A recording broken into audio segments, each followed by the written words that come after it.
Барахоевой. В обычные школьные будни воспитанников Горского кадетского корпуса сегодняшнее мероприятие внесло много радости и веселья. Кадеты, начиная с самых маленьких и включая выпускников, стали участниками удивительного представления, подготовленного силами Центра творчества детей и юношества Назаранского района.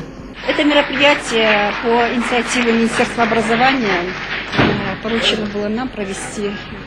И с концертной программы мы выехали сегодня в Горский кадетский корпус, чтобы детям доставить какую-то радость, чтобы дети чувствовали праздничное настроение, и показать свои таланты, умения. Какие номера вы привезли? Чем они особенны и интересны? У нас программа разнообразна. Там есть стихи, есть танцы наши национальные, есть и номера гимнастов и акробатов, и, конечно же, наши песни наших юных артистов.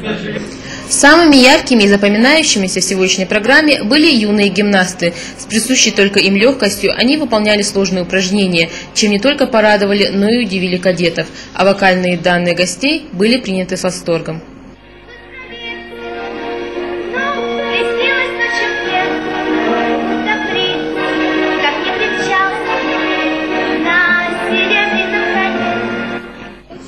Как отметили наставники кадетов и организаторы мероприятия, сегодняшний праздник их воспитанникам очень понравился. Своими впечатлениями они поделились и с нами. Мне очень понравилось сегодняшнее мероприятие. И я очень рад, что люди обращают на нас такое внимание.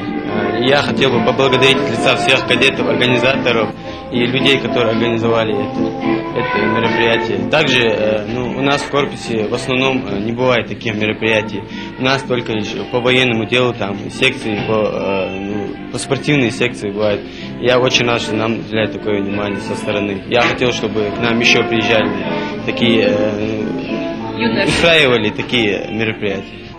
В заключение вечера уже сами кадеты провели спартакиаду, где показали гостям свою ловкость и физическую подготовку. Индира Барахоева, Алан Ажигов, Даут Таршхой, Вести Ингушетия.